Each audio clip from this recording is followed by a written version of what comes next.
Hi, Genki Call here with the Barbarian class trial for July 14th, 2022.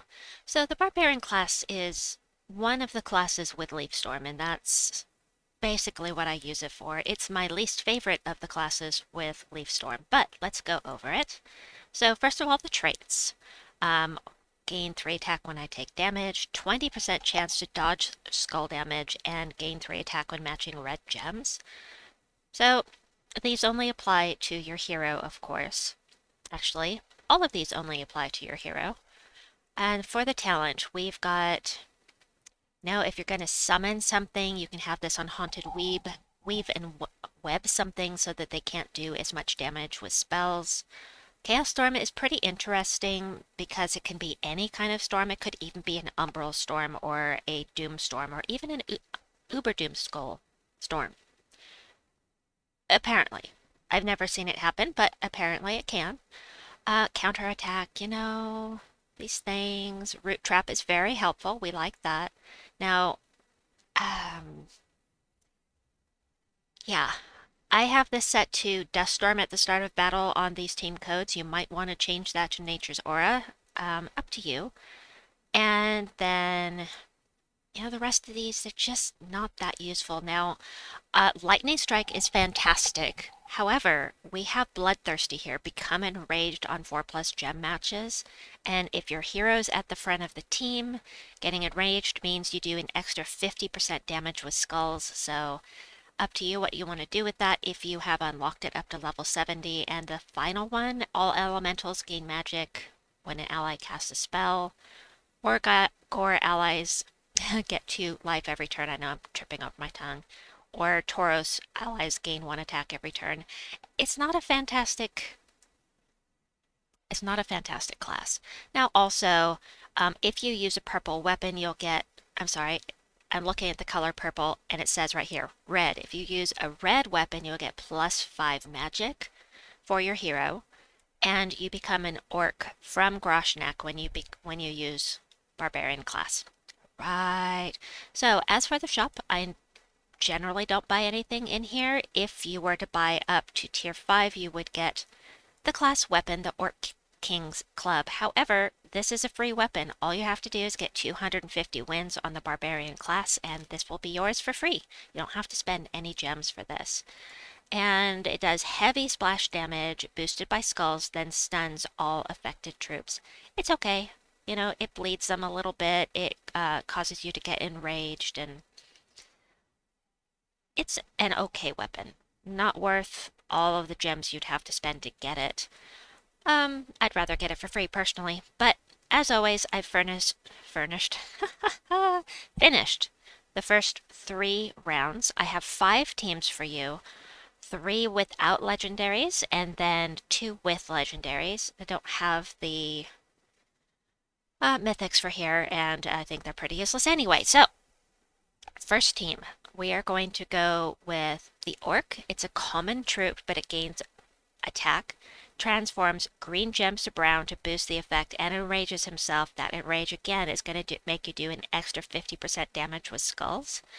And yeah, it's just going to do some damage, and if you have it traded, you'll also have bonus red mana from red gem matches and skull reduction. The Orc Veteran is here because he does damage to an enemy and creates 8 red gems if their attack is weaker.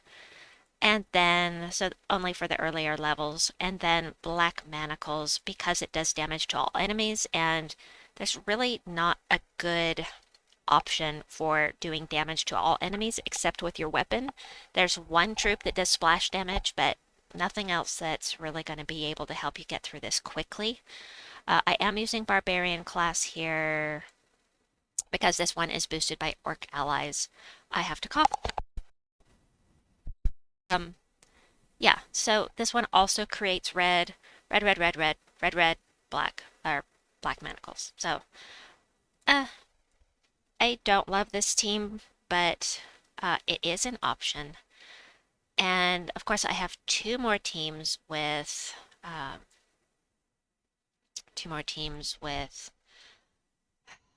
without legendaries. My bad. Sorry, tired. Yeah, and I'm just going to concentrate on getting mana for the black manacles because that is going to be the fastest way to get this done. These guys, they'll work. They're just, I like to get things done quickly and efficiently. It's just my style. It's just the way I like to do things. Uh, this time, I'm using Bard class because I get a 50% mana start with mana source. I'm leveling it, and I want things to go more quickly. So we've got Summer's Fury going to create red gems, feeds back into itself, and does damage to all enemies. This is something that you unlock just by getting your red mana mastery up. So this is a free weapon just for increasing red mana mastery. Drake Rider is going to create red by transforming the yellow to red. He does splash damage, and if you have him traded, he's going to summon a Drake upon death to help you survive. The Orc Veteran, again, he'll create red gems if their attack is weaker. And I said, yes. And then Fel'Dras is amazing at higher levels because she does damage to an enemy boosted by all enemies' magic. So she's really powerful at higher levels. Am I planning to take this to higher levels? No, I'm really not. But it's an option. It's an option. So, I'm grabbing the next team code. All right. So really, what you want to do is get mana for your Summer's Fury as quickly as you can. You know, and again, because it's my play style, but this will do splash damage, so I want to hit 3 enemies, so that means hitting this or this. I'm going to go for this one because this guy here summons. But we've got a bunch of red on the board. I'm going to go ahead and cast with this. I was hoping to get some more red, but that didn't work out. So we'll do this. Kind of want to get some mana for this guy just to see how he does. Now, of course, their attack is going to be weaker at this point. I don't trust the bullets. I don't want them to mess up my team. I didn't get, really? I didn't get a match 4 out of that. Oh. All right, next team. We're going for skull damage. Now, for this next team, you have to have these troops fully traded because we're going Fist of Zorn and Trk'Nala. They're both empowered mana converters. Fist of Zorn transforms yellow. You can just tell at a glance because the background is yellow, so yellow gems to skulls and gives attack to the first ally.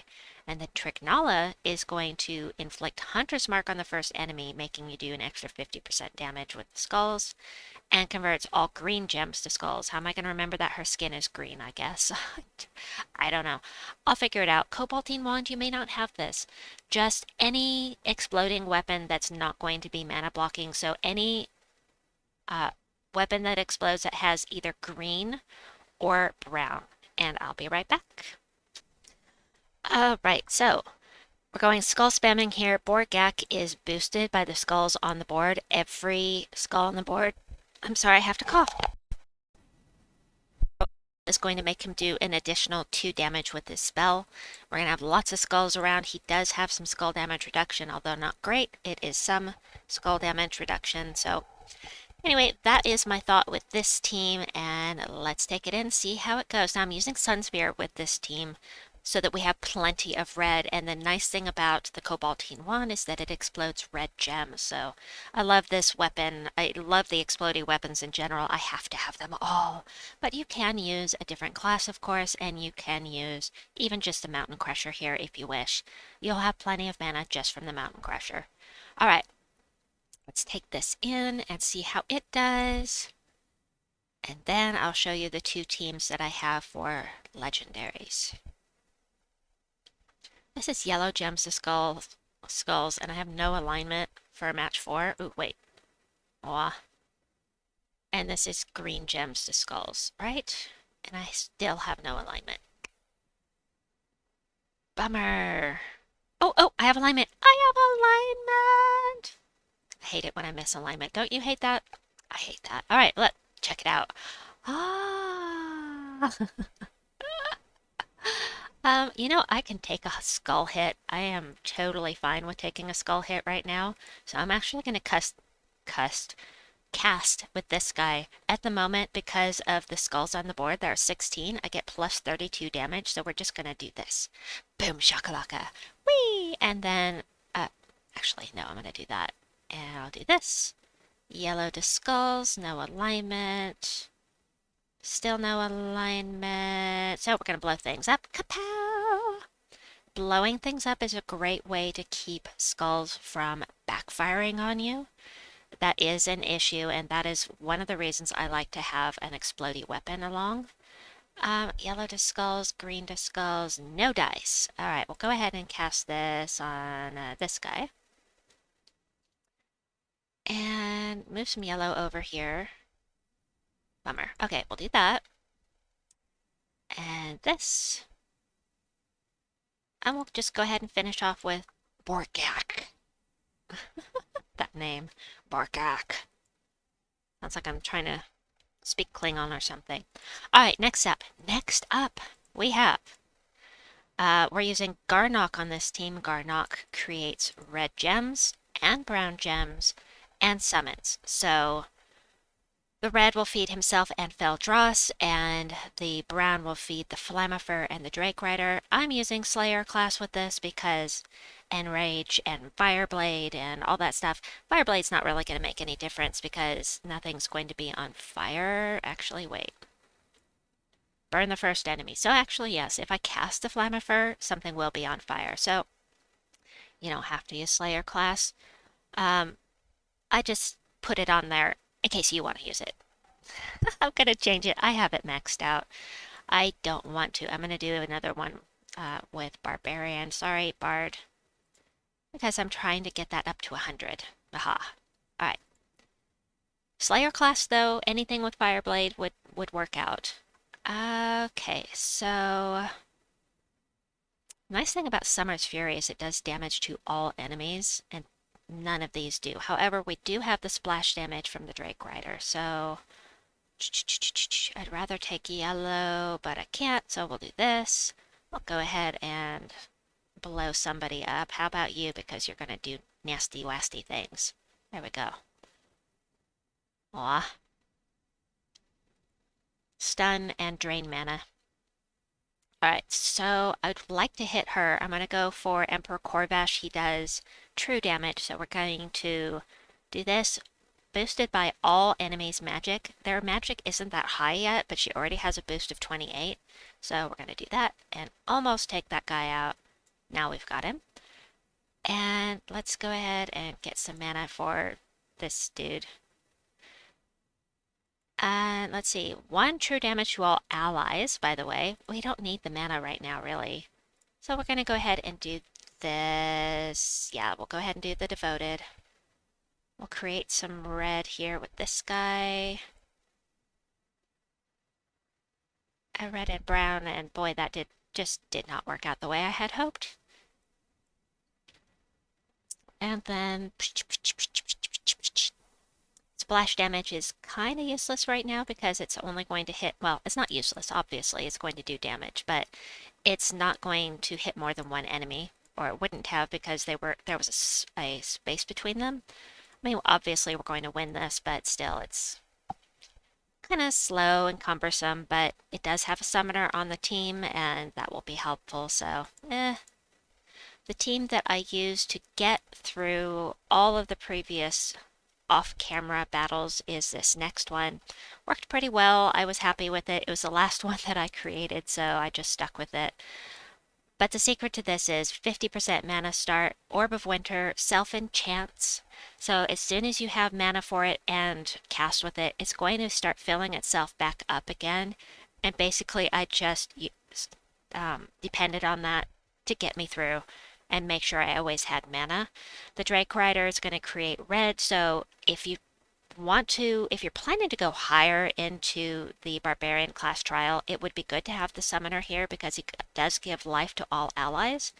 If you just want to get through it, put something in here that's going to do damage to the enemies. Even you can put Bor'Gakk in here, anything with red down here at the bottom. Solzara, again, is amazing. I haven't used her yet today.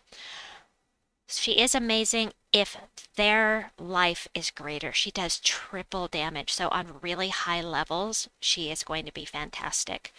Um, on team building roulette yesterday, we used a team with 2 Solzara on it, and it rocked. It was really awesome. It was for level 12 explorers, and it was amazing.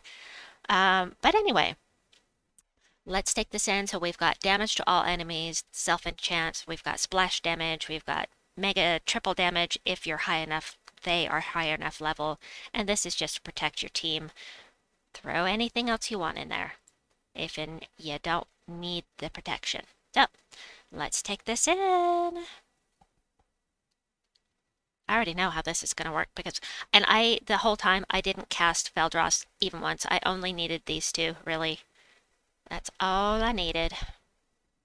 All right, I'll do this. It'll self-enchant. Now, you could also use another one of my favorite self-enchanting weapons, which is the Garland staff. I believe it is the weapon for, what's it called? Hold on, I'm losing my brains. It's the weapon for where Luna's from. The faction with the wild folk. Oh my gosh, I'm losing my mind. I can't remember. Alright, we're just gonna go ahead and do this. Yes, we've got a summons here. Now, their life is clearly not greater than mine, so I'm not going to get any benefit from using Solzara right now. But she would have done triple damage if it had been higher than mine, so. Yeah, we'll just go ahead and do this, and I'll show you the Garland staff. The Garland staff does scatter damage, so it's not as strong as the Orb of Winter. However, it does do 2 positive status effects to every ally. And that can be enchant, by the way. So it is from, what is connected to Pan's Veil? Oh my gosh, I've lost my mind. Anyway, it also entangles the first enemy. It's just a really fun weapon to use. And that self-enchants. So anyway, let's back on out of here real quickly because I have to finish my thought. I know the name of this. The Warrens. The Warrens. Okay, I'm pretty sure it's the weapon for the Warrens. Anyway, so if you complete the class trial with all of your free sigils, don't lose any battles, don't lose any Vow Ravens, you will be able to complete round 4 99% of the time. And your rewards for using your free sigils will be 25 gems, 10,000 gold, and 50 Barbarian experience. I hope that you enjoyed this video and that the teams at least inspired you to build something that will be helpful. Please like and subscribe, and we'll see you soon. Bye-bye!